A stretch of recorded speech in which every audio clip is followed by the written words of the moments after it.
Mesdames et messieurs, je suis ravi d'être ici. C'est vrai que la concurrence était rude, mais je suis donc très honoré que vous soyez présents et présentes. Je reconnais des visages connus, mon ancienne collègue du Grand Conseil Magali Orsini, les actuels collègues du Conseil municipal de Colonie, Cathy Chapumarota et Vanda Sales-Rosmuski. Donc je suis vraiment en terrain connu et je remercie beaucoup Elsa Tester et Guy de m'avoir convié ce soir pour vous parler d'un secteur économique important pour Genève et je parlerai des défis et des opportunités qui se posent à ce secteur. Tout d'abord, ce soir, je vous donnerai, comme c'est normal, beaucoup de chiffres, mais je vais les entourer de propos qui, j'espère, vous intéresseront et qui donneront lieu à une discussion ensuite. Tout d'abord, la typologie des banques à Genève. Ce qui est très intéressant à Genève, c'est qu'on a une diversité dans le monde bancaire qu'on retrouve à peu près, je pense, nulle part ailleurs. On a des modèles très différents, des tailles très différentes. On a évidemment les deux grandes banques, on a la banque cantonale, on a beaucoup de banques privées, on a beaucoup de banques étrangères. Et ces banques étrangères représentent, vous pouvez le voir, sur les 17 000 emplois purement bancaires, représentent près de 40% de l'emploi bancaire à Genève. Nous avons encore évidemment les Raiffeisen, la Banque nationale, donc ça fait plus de 90 banques en tout sur le territoire du canton. Je parle des banques étrangères et je parle de notre diversité des modèles d'affaires et des types de banques. On peut comparer à Zurich par exemple. À Zurich, la place financière est plus grande en taille, mais est extrêmement dominée par deux établissements que sont l'UBS et le Crédit Suisse, suivi après par la Zürcher Kantonalbank, donc la banque cantonale zurichoise, qui est un géant aussi, et puis par des très gros établissements privés comme Julius Baer ou Vontobel. Et à Genève, c'est assez différent parce qu'on voit que les grandes banques ont proportionnellement pas mal d'emplois, mais moins que les grosses banques privées de la place, comme Pictet, Lombard ou l'UBP par exemple. Donc c'est un modèle assez différent de celui qu'on connaît à Zurich, et c'est notre spécificité. Une autre spécificité, c'est que la place financière, ce ne sont pas que des banques. Il ne faut pas être réducteur. La place financière, c'est de très nombreux acteurs. Il y a évidemment, comme j'ai dit, les banques qui représentent à peu près 17 000 emplois, mais il y a aussi les gestionnaires de fortune indépendants qui sont très importants à Genève, puisqu'ils représentent plus de 3 000 emplois, et qui ont une grande diversité. Il y a beaucoup d'intermédiaires financiers. Qu'est-ce qu'on entend par intermédiaires financiers? Ça peut être des gérants de fonds, des gérants de hedge fonds, des représentants de fonds étrangers, donc il y a des fonds immobiliers, il y a une multitude d'acteurs très diversifiés aussi. On compte les assurances aussi dans la place financière, parce que ça c'est des critères objectifs et cantonaux de la statistique. On compte les fiduciaires, ça fera plaisir à Magali Orsini. Les fiduciaires, c'est vrai que notamment beaucoup de fiduciaires, pas seulement les plus grosses, travaillent avec la place financière, et puis les études d'avocats et les notaires. Donc une communauté qui représente plus de 35 000 emplois à très forte valeur ajoutée sur le canton. C'est un des employeurs les plus importants avec le secteur étatique et para-étatique. Donc c'est extrêmement important. Je vous ai mis la part du secteur bancaire et financier au produit intérieur brut cantonal, donc le PIB cantonal, qui est actuellement d'environ 30%. Dans les années 2000, on était à peu près 25%. Donc on a diminué largement. Ça s'explique aussi par la croissance extrême d'un autre secteur dont on sous-estime souvent l'importance à Genève parce qu'il est souvent discret, mais de nos jours on en parle beaucoup pour des raisons que j'évoquerai tout à l'heure. C'est le secteur du négoce de matières premières. Le secteur du négoce de matières premières représente à Genève plus de 20% du produit intérieur brut. Donc si l'on additionne le secteur bancaire et financier plus le secteur du négoce de matières premières, on arrive à plus de 30% du produit intérieur brut cantonal. C'est-à-dire que c'est tout simplement vital pour le canton. On l'a vu l'année dernière avec les comptes du canton qui ont annoncé un excédent de recettes fiscales de près d'1 milliard, dont une partie très importante provenait de ces deux secteurs, auxquels on peut rajouter l'horlogerie et la chimie et les parfums qui ont fait parler d'eux la semaine dernière. Donc, c'est pour montrer quand même l'importance considérable de ces secteurs pour l'économie du canton. Alors là, je vous ai fait une comparaison au niveau suisse. Au niveau suisse, la place financière représente 9% du produit intérieur brut, ce qui est déjà beaucoup. Pour environ, donc les banques, c'est à peu près de 100 000 emplois, mais si l'on compte alors vraiment au sens large, la place financière avec assurance et tous les autres intermédiaires, on est à peu près 200 000 emplois, donc c'est évidemment extrêmement important aussi. Donc c'est 9% en Suisse du produit intérieur brut. On voit que c'est beaucoup, c'est un peu plus qu'au Royaume-Uni, mais au Royaume-Uni c'est un peu différent. Au Royaume-Uni c'est uniquement concentré à Londres, en fait, c'est la City et pas grand-chose d'autre, et un peu pour les assurances l'Écosse, avec les célèbres Scottish Widows. Aux États-Unis on est à 8-9, où c'est comparable à la Suisse, et c'est vrai, il y a Wall Street, mais il y a aussi d'autres places financières importantes aux États-Unis. Singapour, c'est évidemment très important, qui est un de nos concurrents les plus directs et les plus féroces, j'y reviendrai après. Et puis l'Allemagne, avec une place de Francfort, qui a repris du poil de la bête avec le Brexit, puisque beaucoup de fonds européens ont quitté Londres pour Francfort. Paris aurait bien voulu en recevoir un peu, on n'a reçu pas beaucoup, parce que les conditions cadres en France ne sont pas très attractives pour le domaine financier. Et pour finir, je parlerai du Luxembourg. On voit que le secteur bancaire et financier au Luxembourg représente plus de 25% du produit intérieur brut. C'est une conséquence directe. C'est qu'au Luxembourg, on a une sorte d'union sacrée autour de la place financière, composée de la place financière évidemment, des autorités politiques, Parlement et gouvernement, des médias. Donc il y a vraiment... Tout le monde fait corps autour de ce secteur vital. Parce que si la place financière disparaît, c'est le retour à la mine, parce qu'il voilà, y a un peu de secteur tertiaire, notamment en matière de télécom et autres, mais c'est vraiment moins important que la place financière. En Suisse, c'est surtout réparti entre Genève et Zurich, Zurich étant la plus grande, mais Genève ayant une position très forte en matière de gestion de fortune privée. Et puis Lugano qui a un peu perdu du poil de la bête parce que elle dépendait surtout d'une clientèle italienne, et puis il n'y a plus beaucoup d'établissements qui ont leur siège à Lugano. Ce qui est important, c'est d'avoir les centres de décision dans la place. Et ça, c'est un sujet qui, pour nous, la place financière, est extrêmement important. C'est d'avoir les sièges des entreprises ici, parce que dès qu'on perd les centres de décision, on est victime souvent des aléas des fusions, rachats et autres acquisitions. Alors je vais parler maintenant des facteurs de différenciation de la place financière genevoise par rapport à d'autres places genevoises et suisses. Alors il y a évidemment la gestion de fortune, il y a le financement du négoce et la finance durable. La gestion de fortune. Alors la Suisse est leader mondial de la gestion de fortune dite transfrontalière. Qu'est-ce que c'est ? C'est la gestion de fortune qui porte sur des actifs de clients qui ne sont pas domiciliés en Suisse. Donc c'est des clients qui sont domiciliés en France et qui ont leur argent, une partie de leurs capitaux en Suisse. Donc c'est selon une étude du Boston Consulting Group qui paraît chaque année, la Suisse détient une part de marché d'à peu près 25% de la gestion de fortune transfrontalière, ce qui est énorme.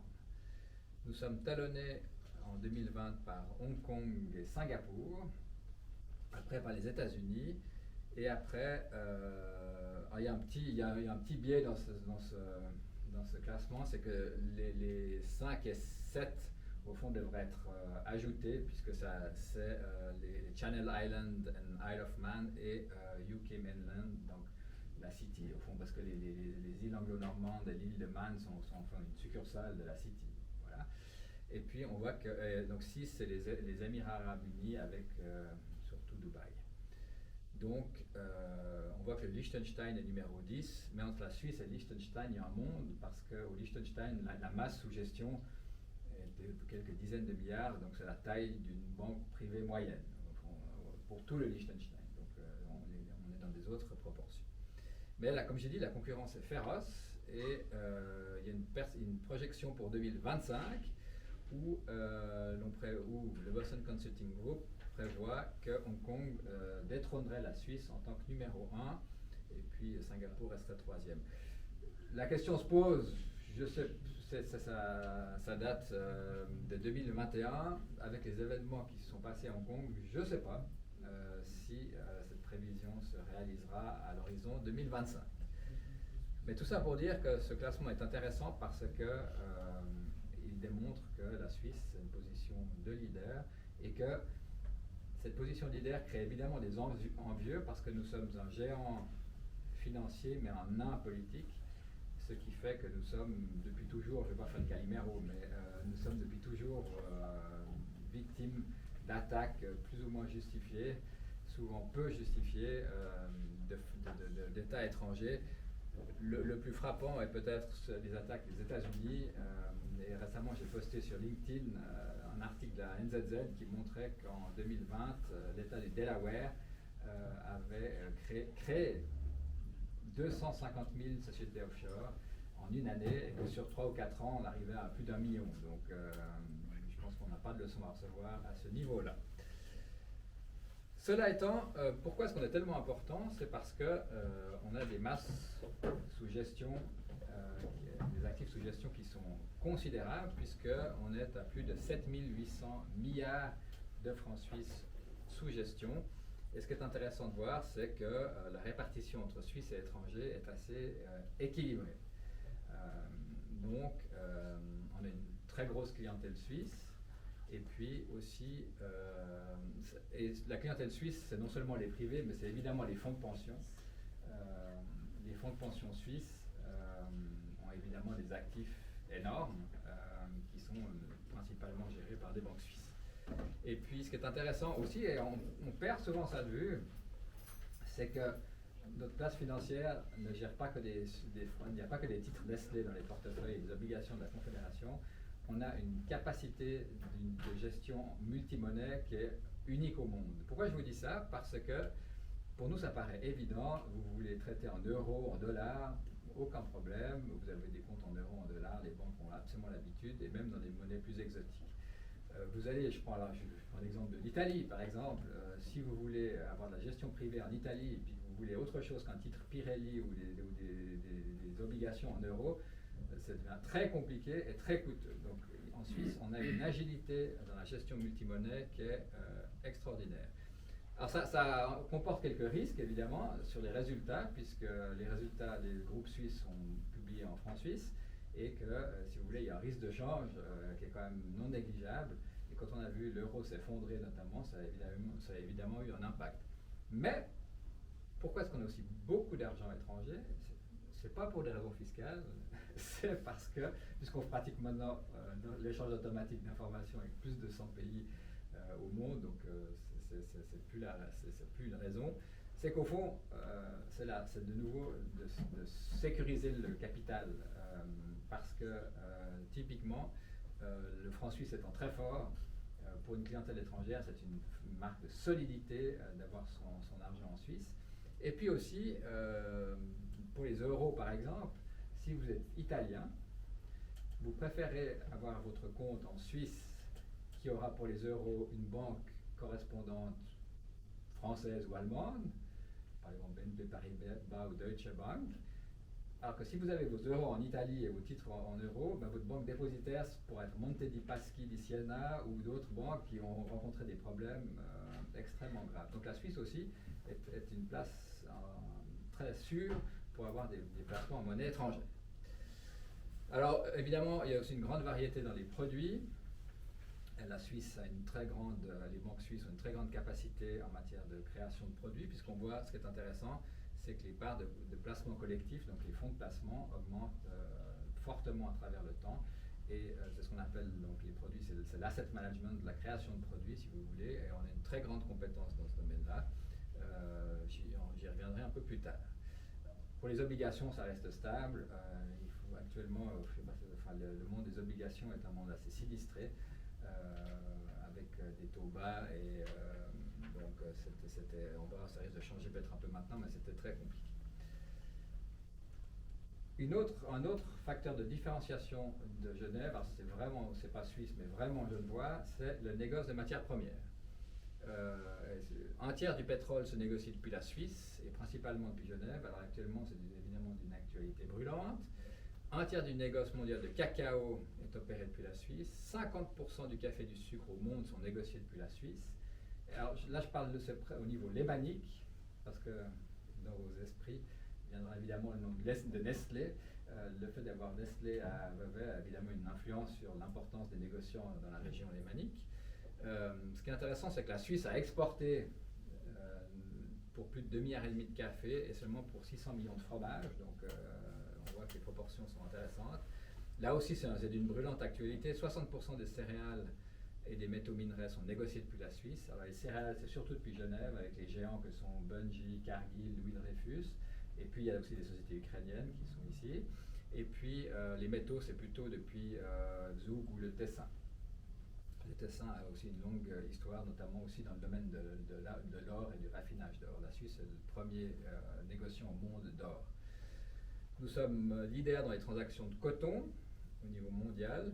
Et un point qui est intéressant aussi, c'est que 22% des navires qui sont en mer sont affrétés et opérés depuis la Suisse. Ce qui représente plus de 800 cargos. Alors, ce qui est intéressant, alors qu'on est un pays qui n'a pas accès à la mer, on est un acteur majeur du shipping, avec des sociétés comme MSC, qui est numéro, je crois, 1 mondial depuis peu, et puis qui sont devenus des conglomérats énormes, puisque MSC a racheté, vous avez peut-être vu dans les journaux, toutes les opérations du groupe Bolloré en Afrique. Donc c'est des ports, des silos, des containers, enfin c'est des énormes opérations. Et nous avons aussi, comme autre shipping company, on a les Chinois de Costco qui ont ouvert aussi une antenne ici, qui doivent être les numéros 2 ou 3 mondiaux. Nous avons le premier rang mondial en matière de certification avec la SGS et puis Cotecna. Et puis, nous sommes les premiers au monde dans le financement du négoce de matières premières. Et nous sommes les numéros 1 et c'est très spécialisé auprès de quelques établissements. Il y a une dizaine, une grosse dizaine d'établissements qui font ce métier. Il faut être extrêmement spécialisé et Genève a ses compétences qui n'existent au fond nulle part ailleurs. Un autre domaine où Genève doit se profiler, c'est la finance durable. Si j'étais venu faire la même conférence il y a 5 ou 10 ou même peut-être 5 ans, la finance durable est un peu une tarte à la crème. Il y avait quelques pourcentages dans les portefeuilles qui étaient durables. Je caricature en disant qu'on avait 99% de total et puis 1% de durable. C'était un peu, voilà, c'était pour la bonne cause, mais maintenant c'est devenu une vraie conviction.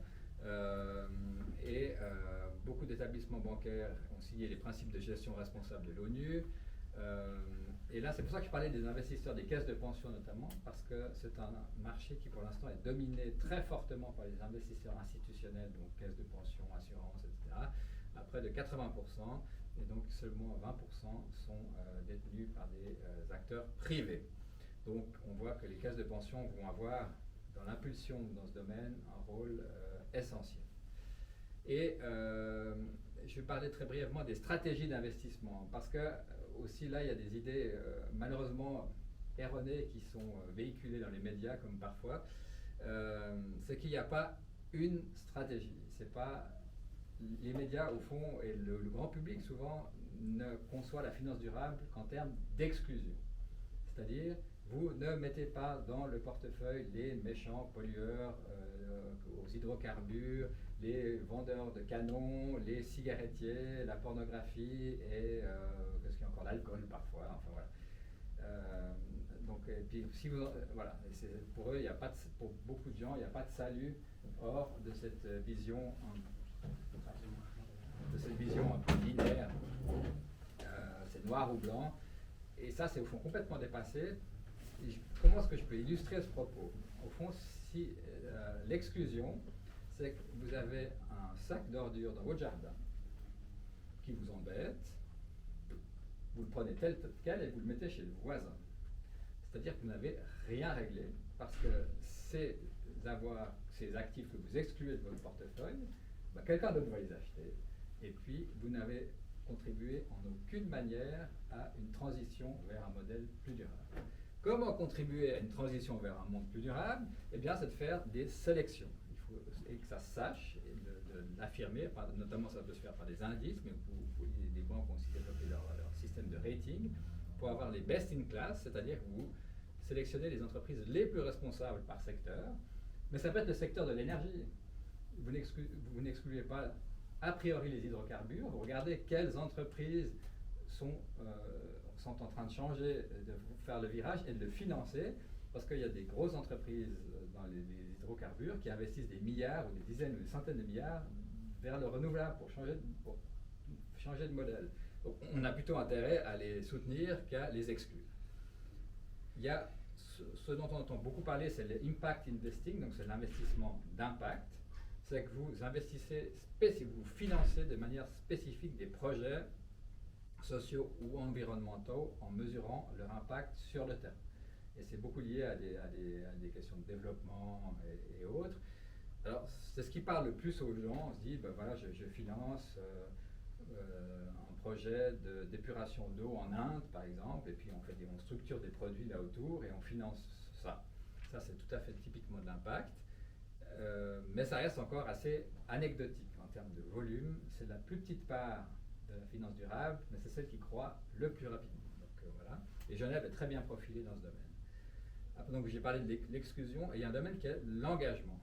Parce que ça, je pense que c'est un message aussi très important. Vous avez vu les milliers de milliards de francs suisses qui sont gérés par les banques suisses.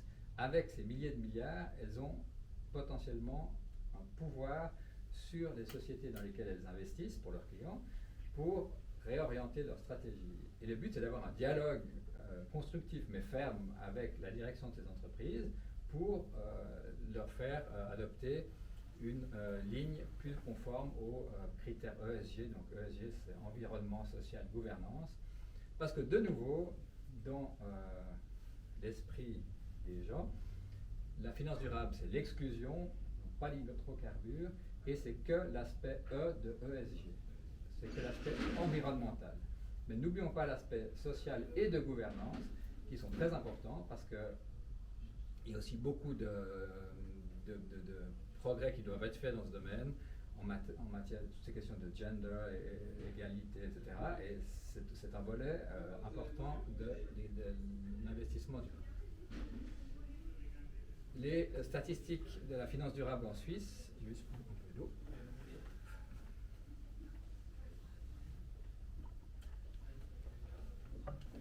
Les statistiques de la finance durable en Suisse. Alors en 2020, il y avait 1,5 milliard de francs suisses investis de manière durable selon l'étude de Swiss Sustainable Finance menée avec l'université de Zurich. Donc c'est pas un truc fantaisiste, c'est tout à fait académique.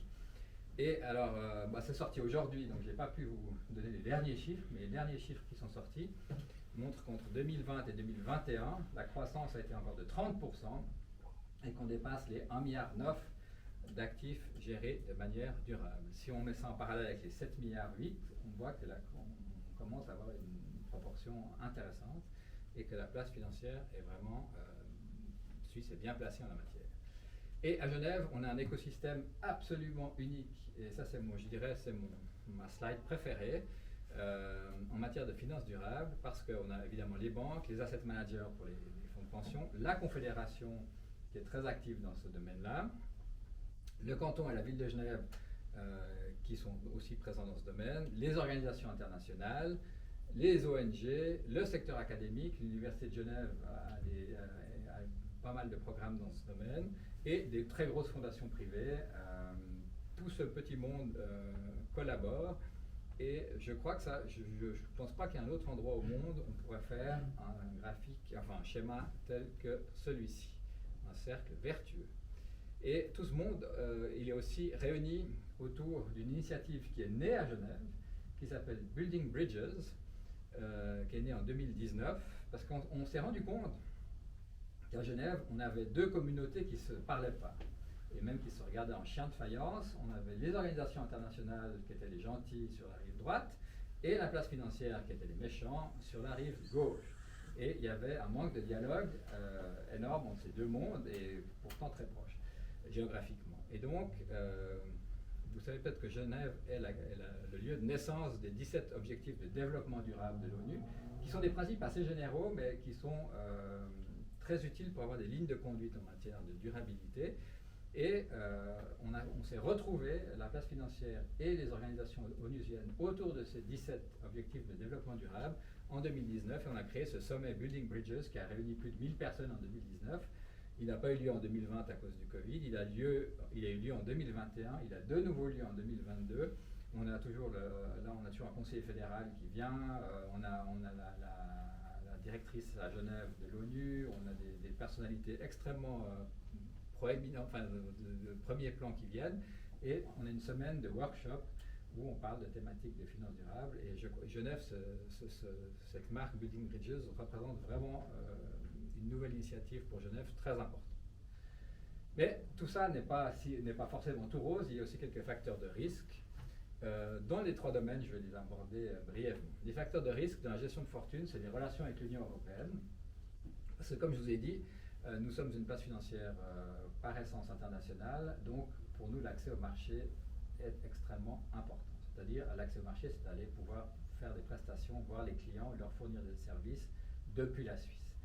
Et malheureusement, avec l'Union européenne, l'enterrement de l'accord cadre l'année dernière a porté un rude coup à nos espoirs d'avoir un accord sur les services financiers avec l'Union européenne.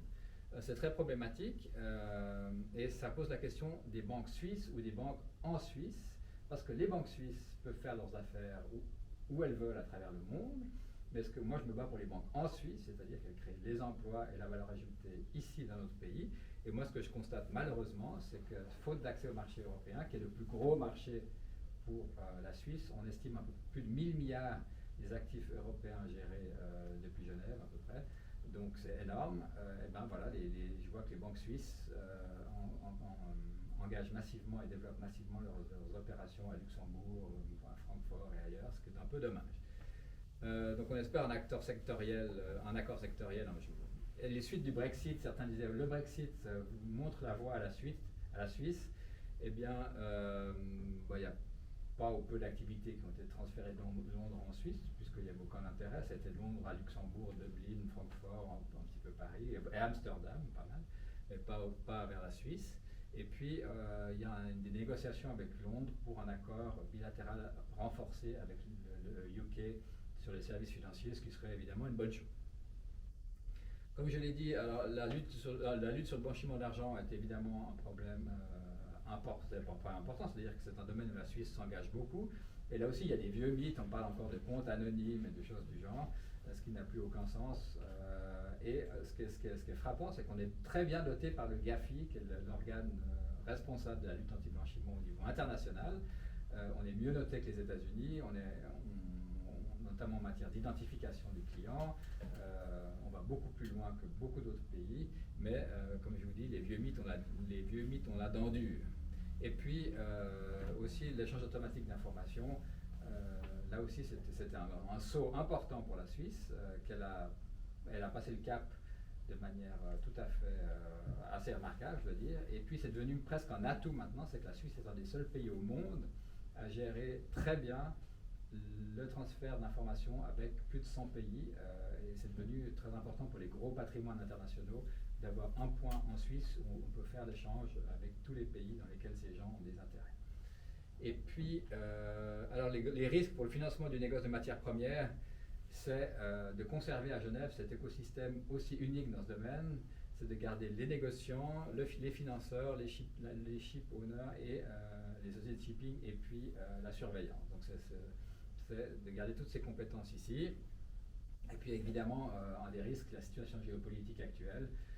On voit qu'il y a beaucoup, compte tenu des mesures, des sanctions qui ont été prises, il y a pas mal de délocalisations, notamment vers Dubaï, qui accueille beaucoup de négociants. Voilà. Et puis pour la finance durable, le but c'est que la Suisse soit attractive pour des nouveaux produits financiers durables. Et ici, le problème, c'est qu'il faut comme dans tous les domaines, il faut une standardisation de la réglementation et des définitions, et surtout d'avoir un langage commun. Tout le monde parle de greenwashing, mais le greenwashing, c'est au fond qu'il y a une incompréhension entre celui qui fait les produits et celui qui veut les acheter sur le contenu du produit, souvent.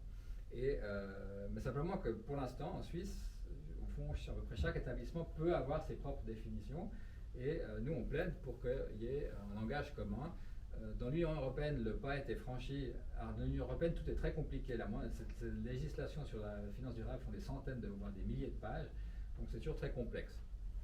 Mais ils ont adopté ce qu'on appelle une taxonomie qui définit ce qui est vert, enfin ce qui est considéré comme durable ou ce qui n'est pas considéré comme durable. Alors ça fait des grands débats. Actuellement, il y a le débat de savoir si le nucléaire et le gaz sont durables, en termes de CO2 mieux que le pétrole, mais ça pose d'autres problèmes, et c'est un grand débat actuellement.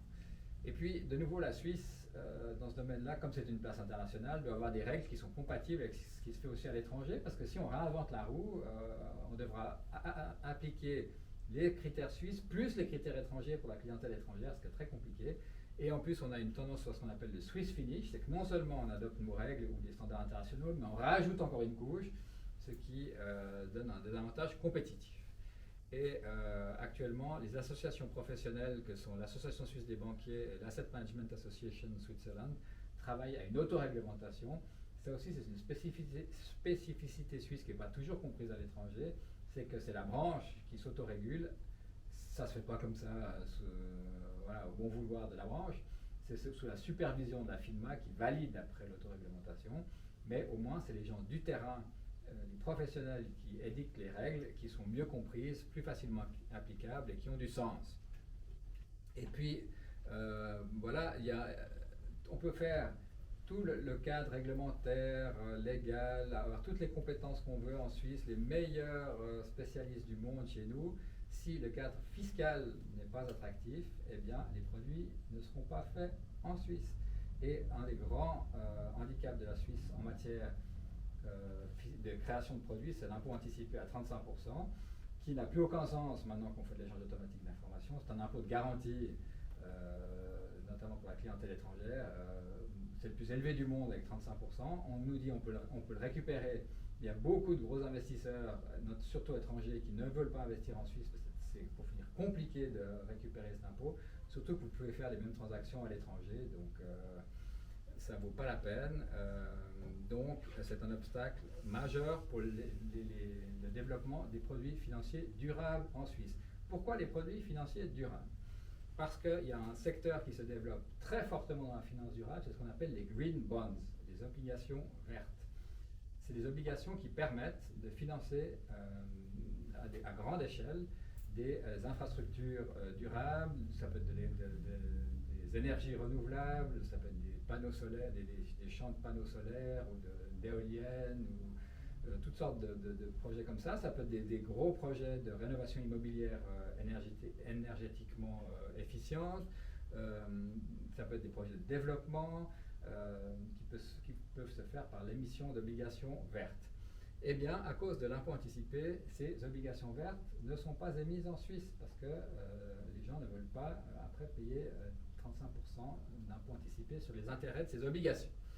Donc, les chiffres sont absolument implacables en la matière. En 2022, la Suisse avait émis pour 24 milliards de green bonds, donc d'obligations vertes, 57 obligations cotées seulement, alors qu'en même temps, au Luxembourg, on avait dépassé les 700 milliards d'euros d'obligations vertes émises, et il y en avait plus de 1000 qui ont été émises.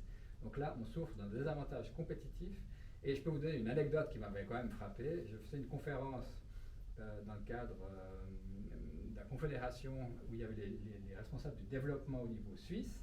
Ils avaient fait un green bond, une obligation verte pour financer un produit de développement. Eh bien, ils l'avaient émis au Luxembourg et pas en Suisse à cause de l'impôt anticipé.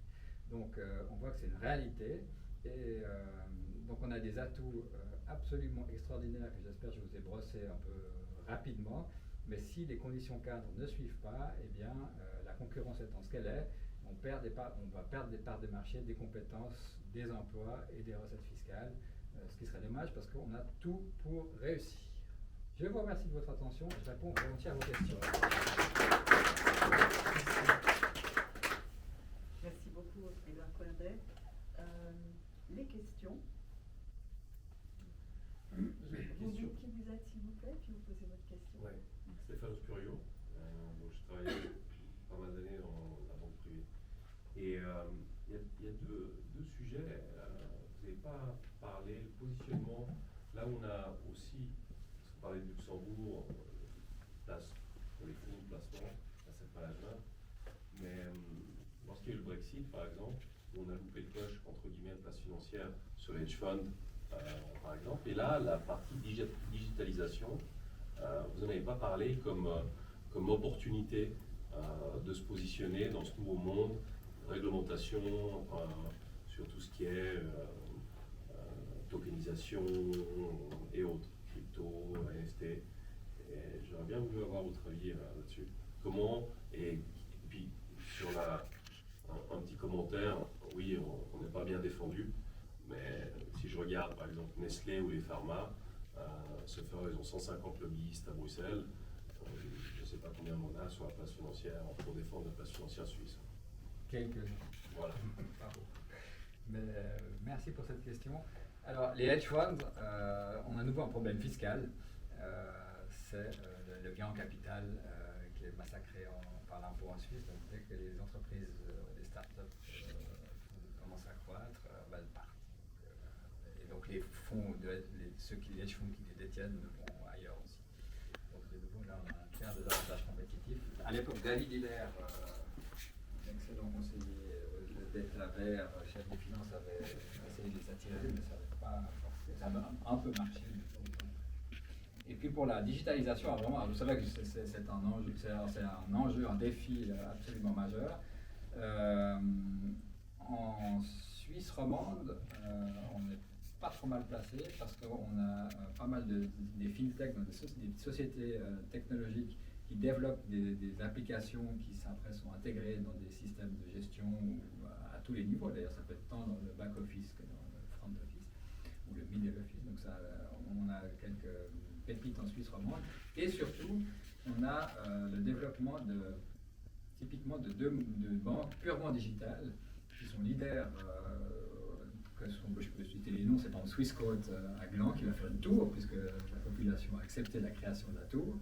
Et puis à Genève, on a une banque qui s'appelle Flowbank, qui est à Nancy-Pont-Rouge, qui sont des modèles purement digitaux et qui connaissent des croissances assez fulgurantes.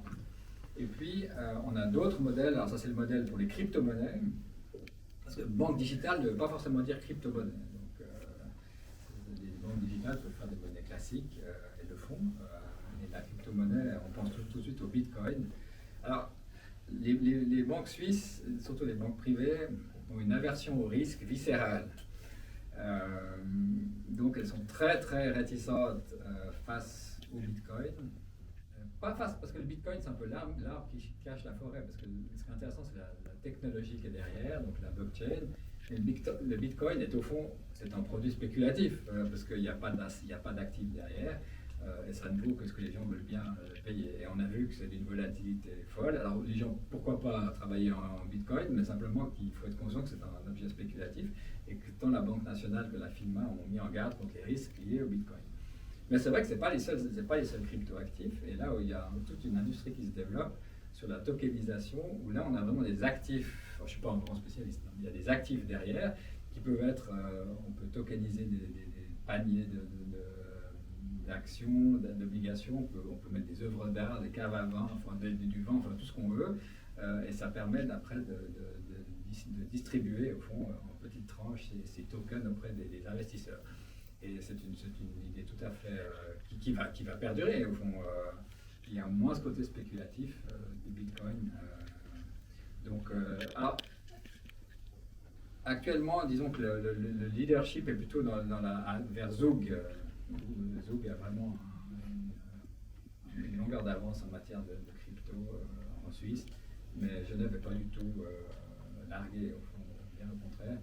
Et de nouveau, on a une tradition de banque privée ici, parce que les grandes banques, elles investissent des centaines de milliards, elles sont vraiment très, très au point. Et les banques privées, ce qu'elles font en général, c'est qu'elles regardent ce que fait le marché, elles observent, et puis après elles achètent des applications qui ont fait leur preuve. Et puis elles les mettent à disposition de leurs clients. Donc elles évitent les erreurs que d'autres ont pu faire avant.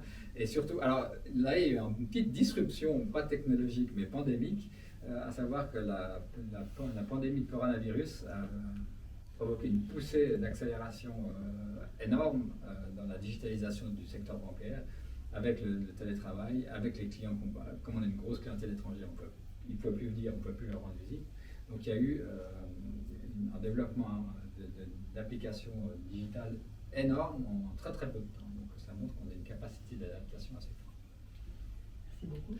D'autres questions?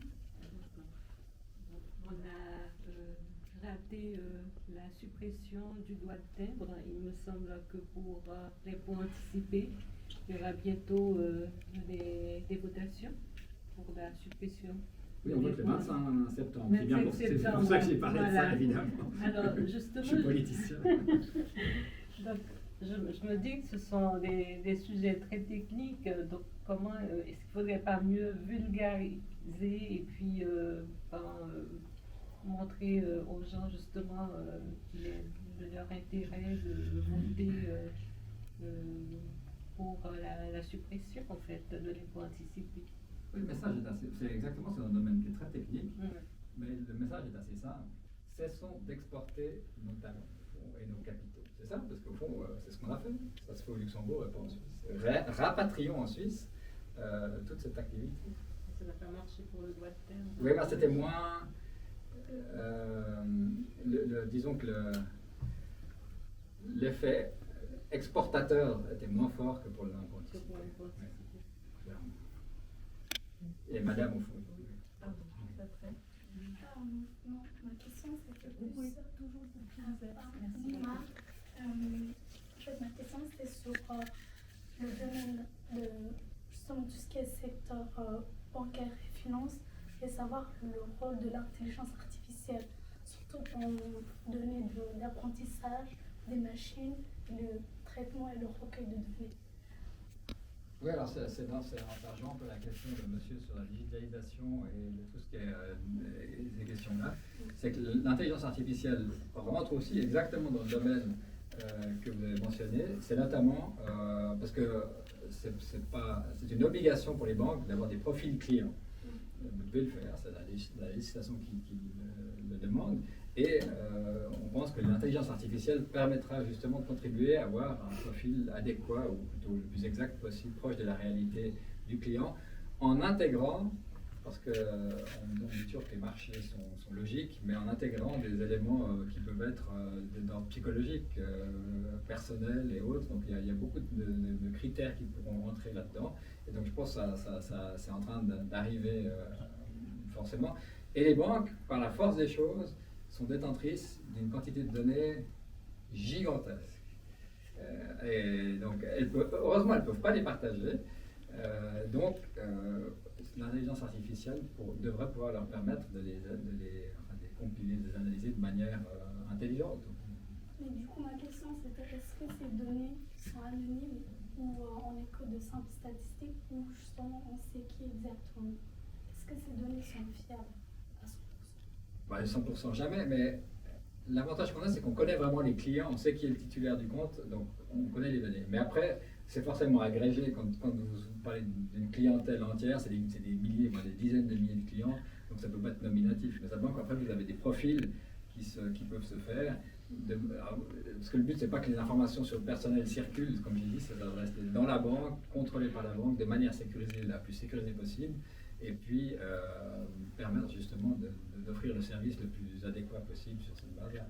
Mais les données ne doivent pas sortir des banques.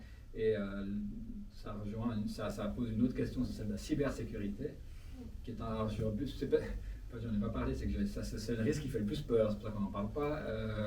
C'est un risque énorme. Alors, les banques ont des systèmes informatiques extrêmement développés en matière de cybersécurité, mais vous n'êtes jamais à l'abri d'une attaque. J'espère qu'on est mieux défendu en termes de cyberattaque que les municipalités vaudoises dont on a vu le désastre que ça pouvait causer. Mais on a des données très sensibles, donc il faut tout mettre en œuvre pour les protéger et pour les utiliser de manière adéquate, pas d'abus. Magali Orsini. Merci, oui, j'étais éblouie par cet exposé. Mais Edouard Poindet, c'est toute la sympathie que j'ai pour l'expression d'impôt en faveur de la finance, n'est-ce pas? Donc je voulais juste savoir, l'impôt anticipé, depuis qu'il y a l'échange automatique d'informations, quelle est la variation de la masse qui reste acquise? Parce que j'avais le souvenir que c'était énorme, la masse d'impôts qui n'est pas récupérée, et je suis quand même un peu étonnée que des simples petites complications administratives et une telle influence, je veux dire, cet argent n'est pas perdu, il suffit de le demander pour le récupérer désormais. Hein. Je suis quand même un peu étonné que ce soit un tel obstacle. Mais c'est vraiment un vrai obstacle parce que d'abord, soit les gens, c'est un impôt dont les gens n'ont pas. Enfin, il y a des pays où il existe, aux États-Unis et autres, mais c'est des taux beaucoup plus bas, et on parle de 10-15%. Et voilà, les gens vivent avec ça. Mais 35%, les gens, c'est déraisonnable au niveau en comparaison internationale. Et vous dites que c'est pas compliqué parce que on met ça sur sa déclaration en Suisse, c'est pas un problème. Mais si vous êtes à l'étranger, en client étranger, c'est compliqué. Parce qu'il y a des démarches à faire, il y a des décomptes, c'est compliqué. Moi, je vois. Et la liquidité aussi. Et puis après, ça prend du temps à être remboursé. Oui, ça, le problème de trésorerie, je peux le concevoir, mais enfin, je me fais quand même pas trop de soucis. Non, et les choses qui sont concernées. si vous comptez entre le moment où vous le payez et puis le moment où vous le remboursez, c'est des mois. Et ça peut être pour les institutionnels, ça peut être des sommes considérables. Typiquement, un institutionnel qui a des obligations Nestlé pour des milliards, c'est coûteux et c'est compliqué. Et puis c'est plus usuel et puis ça n'a plus de raison d'être. Et est-ce qu'on a une idée du changement qui s'est opéré, la variation de la masse depuis que... Non, ça, j'ai pas de statistiques, ça reste toujours important. Hein. D'accord. Et qu'est-ce qui est injuste d'ailleurs? C'est de l'argent qui est mal acquis, puisqu'il devrait être restitué. Yann Alexis, community manager chez Nempa Coaching et étudiant. Lors de votre présentation, vous avez parlé de la place que Genève occupe de la gestion de fortune en 2020 et en 2025. Et en 2025, on constate qu'il y a une décroissance, ils sont en deuxième position. Est-ce que vous ne craignez pas que dans les années à venir, il y ait une recrudescence avec la concurrence? Et si oui, quelles mesures il faut appliquer afin que ça aille mieux? Mais c'est une vraie préoccupation. Comme je dis, la concurrence est absolument féroce. Alors, on a nos atouts d'abord, c'est ce que j'ai montré. C'est aussi, alors j'aurais pu en parler, j'ai dit un mot, mais c'est la stabilité du pays. De nos jours, avec la situation géopolitique, c'est un atout extrêmement fort. Et on a constaté en 2021, et je crois savoir que ça continue cette année, mais c'est des chiffres qui nous diront qu'ils vont être publiés pour le premier semestre 2022, les apports nets de fonds, le net new money venant d'étrangers, étaient énormes. Ce qui veut dire que la clientèle étrangère faisait confiance à la Suisse en cette période d'insécurité, faisait confiance à la Suisse pour sa stabilité politique, pour sa stabilité monétaire et puis donc pour la préservation du capital, qui était l'enjeu majeur dans cette période de crise. Donc, et ça, je dois dire que vis-à-vis de Hong Kong, on est plutôt bien placé. Comme j'ai dit, je ne sais pas si Hong Kong arrivera à garder, nous dépassera en 2025. Et puis un autre atout qu'on a et qu'il faut garder, c'est la compétence des équipes. Parce qu'en fait, on ne serait rien sans les collaboratrices et les collaborateurs de la place financière.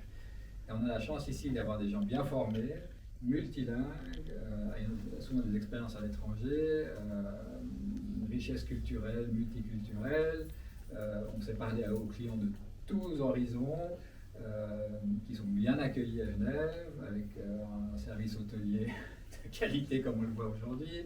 Donc c'est tous des atouts qui sont très forts ici en Suisse. Et aussi notre gestion de la pandémie, je reviens à ma pandémie, la gestion de la pandémie par la Suisse et par Genève a été très très appréciée par l'étranger parce qu'on n'a pas été trop laxiste comme certains pays où il ne se passait rien.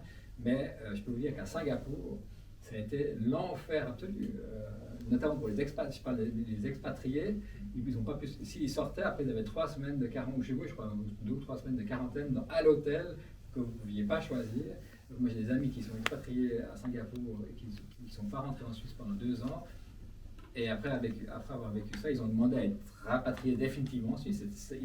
C'était infernal. Donc on a eu ici des conditions cadres quand même très très favorables. Et puis à Singapour, il y a un autre problème, c'est le tournus des équipes. Au fond, il n'y a pas ici, on a une stabilité. Alors, ça change aussi un peu, mais vous parliez toujours, vous avez toujours le même interlocuteur ou interlocutrice dans la banque, ou chez le gérant indépendant, alors qu'à Singapour, ça tourne beaucoup. Donc, il y a cette fidélité qui existe encore, et ça, je pense, c'est un atout. Mais Singapour, c'est un accès vers le marché asiatique qui est celui qui se développe le plus. Je parlais d'écosystème à Singapour, alors il y a la place financière, mais il y a un port gigantesque, donc c'est très important pour le commerce. Donc il y a tous ces liens entre le commerce et la finance, évidemment. Il y a ces liens avec la Chine, avec le reste de l'Asie. Donc il y a beaucoup d'atouts à Singapour. Et ils ont un atout fiscal aussi très attractif pour les entreprises et pour les personnes privées, où les taux d'imposition sont très bas. Alors pour les personnes physiques, il faut vouloir aller se délocaliser à Singapour, ça c'est bien sûr, mais pour les entreprises, ça peut être assez attractif. Comme je vous dis, la pandémie leur a donné un petit coup de massue. Et puis il y a un autre phénomène, alors ça c'est pour le négoce de matières premières, c'est un problème ça c'est purement géographique, c'est un problème de fuseau horaire. Parce qu'à Genève, vous avez un avantage, c'est que vous pouvez travailler le matin avec l'Asie et l'après-midi avec les États-Unis, alors qu'à Singapour, vous êtes complètement hors de. Vous n'avez qu'une zone d'activité. Mais comme je vous ai dit, on doit se battre, et on doit se battre ici à Genève pour garder les talents, pour que les gens veuillent venir ici et rester ici et qu'on les forme. La formation est absolument. Vous êtes étudiant, mais c'est essentiel de bien former. Et puis, comme je vous dis, les conditions aussi d'attractivité fiscale, de stabilité, des choses comme ça, jouent, c'est sûr. Juste, vous avez un peu précédé la question qui était mienne. Au niveau de la formation, comment vous êtes équipé sur la place genevoise pour justement garder ces équipes dans le vent, si je peux ainsi dire, voire le précéder? Alors, comme je dis, la fondation d'ailleurs, c'est une de nos priorités, la formation, et ça touche tous les domaines. C'est vraiment une priorité qui doit être absolue. Ça touche le domaine de l'apprentissage. À Genève, on a trop peu d'apprentis bancaires, en comparaison du reste de la Suisse, on en a très peu. C'est dû à une mentalité, parce que un peu imprimée par nos voisins français, c'est que c'est de l'apprentissage peu connu et valorisé en France. Donc, en Suisse allemande et en Allemagne, c'est très très valorisé. Donc, on a peu d'apprentis et nous, on se bat pour que les banques engagent des apprentis. Les banques étrangères, c'est compliqué parce qu'ils ne connaissent pas cette institution, donc il faut essayer de les convaincre, mais ça marche un peu, mais on a peu d'apprentis. Mais on y travaille. Après, il y a la formation continue.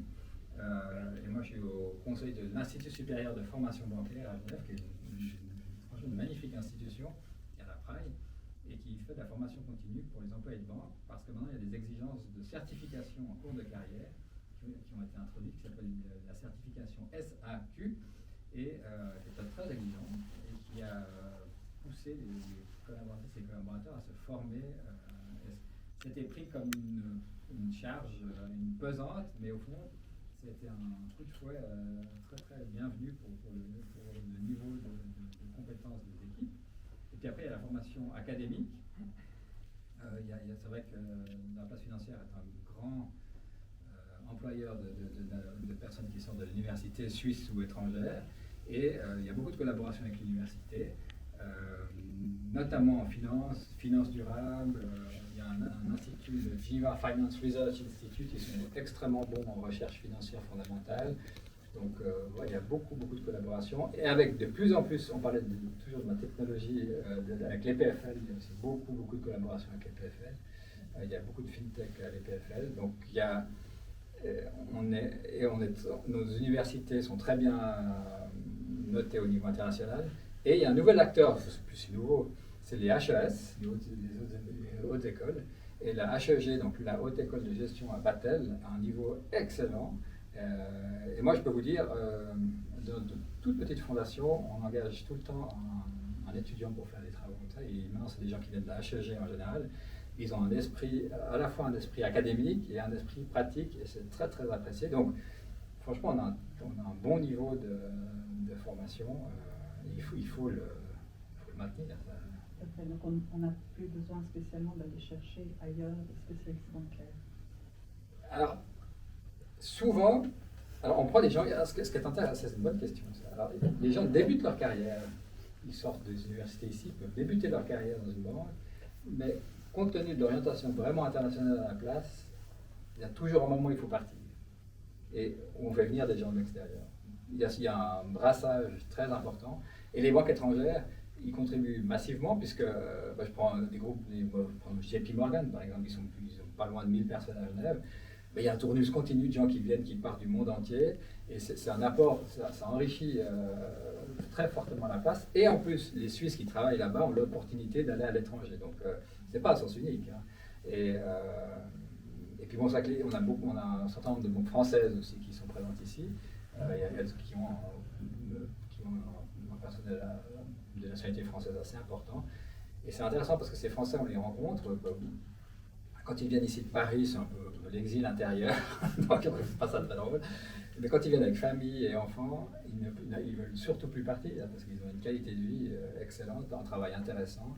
Et moi, pour éviter une forme de luganoification de la place genevoise, c'est extrêmement important qu'on ait ces brassages, des gens qui viennent tout le temps et que ça vive, parce que il faut qu'on soit attractif aussi pour des pointures de l'étranger, dans certains domaines.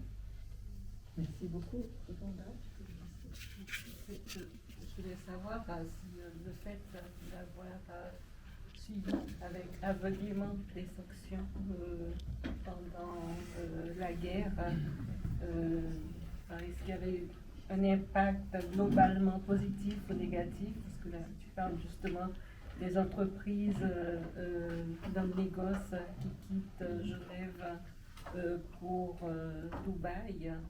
Est-ce qu'elles sont nombreuses aussi, ces entreprises qui partent? Est-ce qu'elles vont revenir après? Alors, la question des sanctions, la place financière à travers l'ASB, l'Association suisse des banquiers, qui est notre structure fêtière, a condamné évidemment la guerre et puis approuvé les sanctions. Alors non seulement parce qu'on désapprouve la guerre, mais aussi parce qu'il y a un risque réputationnel pour la place.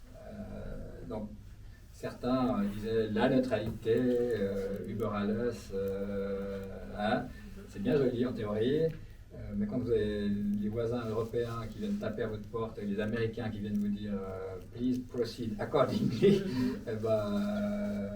comme on est une place internationale, on n'avait pas le choix. Et en plus, je pense que c'était juste de le faire. Mais il faut bien distinguer, il y a 3 degrés de sanctions, je ne vais pas rentrer dans tous les détails.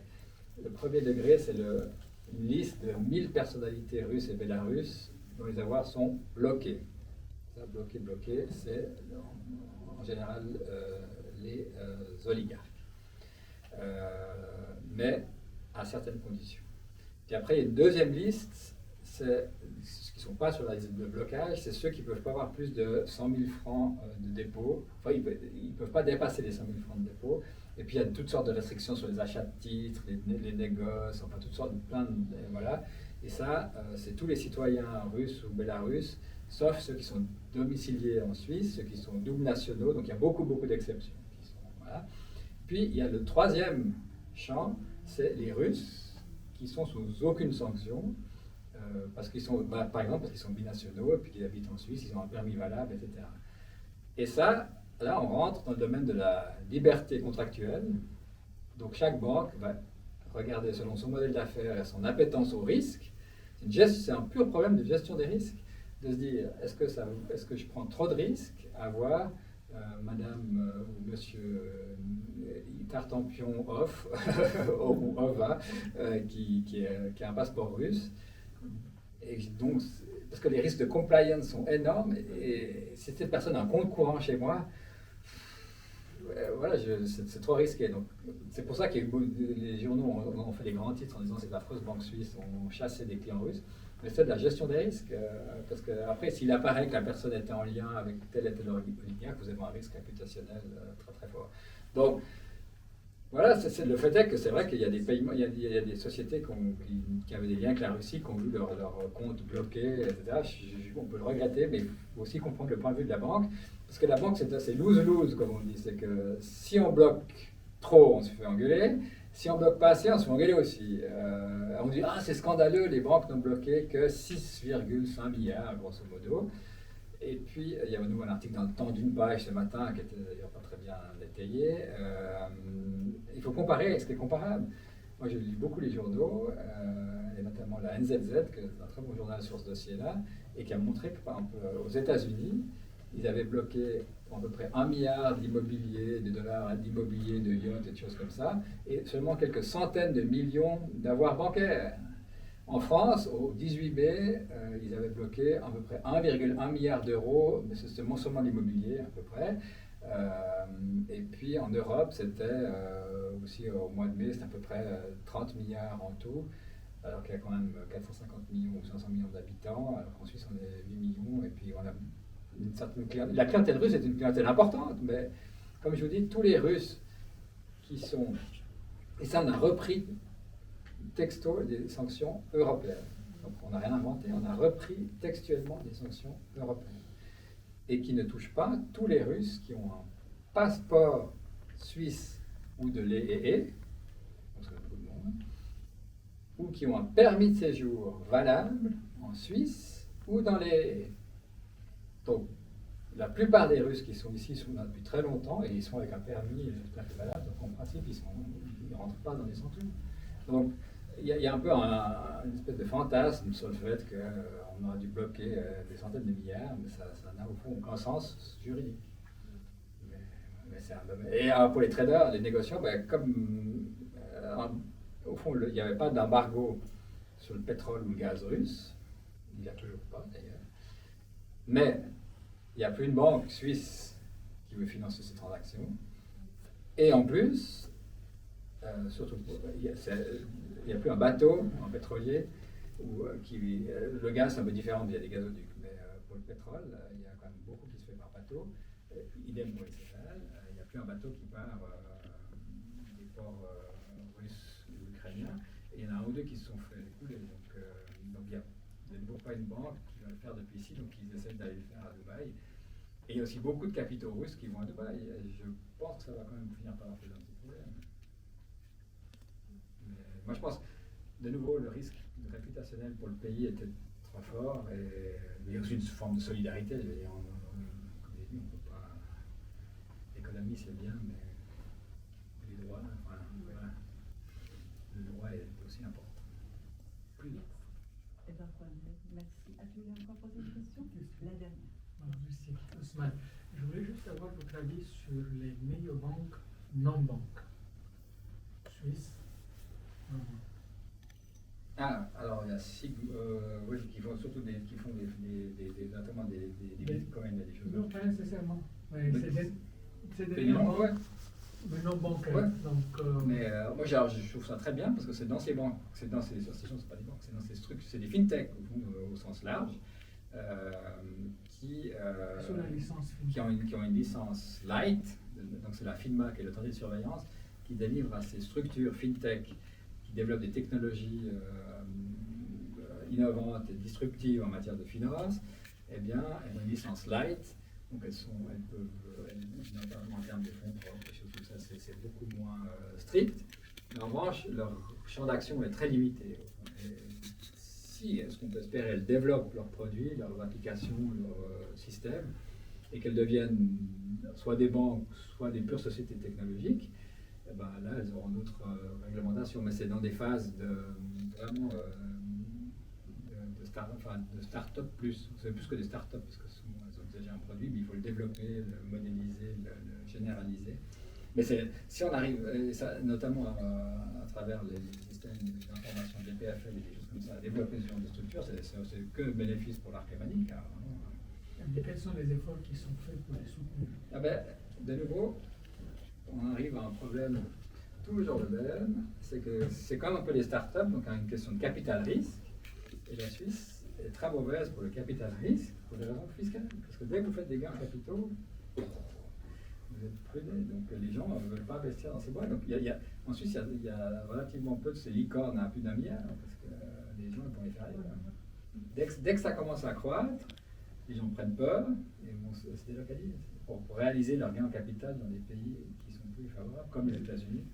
Mais qu'est-ce qu'on fait pour les garder ici? Ben, rien. C'est ça, rien. Parce que tant qu'on ne change pas notre fiscalité, voilà. Comme je dis, on peut avoir franchement, les PFL, c'est une fierté incroyable. L'Uni de Genève en sciences, ils sont aussi super bons en informatique, ils sont super bons en physique, etc. Mais dès qu'on doit concrétiser, les gens... Mais le process, par exemple, les process de pouvoir s'installer, avancer, se développer, pas trop facilité, non? Ah si, alors, parce que en fait, c'est très facile si vous êtes lié à une école, soit à l'EPFL, soit à l'Uni, soit à une HES. Si, franchement, il favorise. Oui, mais ce n'est pas une obligation. Non, mais ça va. Moi, je conseillerais à toute personne de se lier d'une manière ou d'une autre à un centre d'excellence comme ça, parce qu'ils ont en plus des parcs d'innovation. Enfin, la structure existe et ils comprennent cette manière des entrepreneurs. Et je pense. C'est vrai que si vous démarquez de nulle part, c'est plus compliqué, c'est sûr. Parce que, en plus, la Suisse, c'est quand même un pays relatif. Enfin, Genève est assez administratif. Donc c'est un peu lourd, quoi. Merci beaucoup, Édouard Coindret. Je vous propose une invitation, un applaudissement.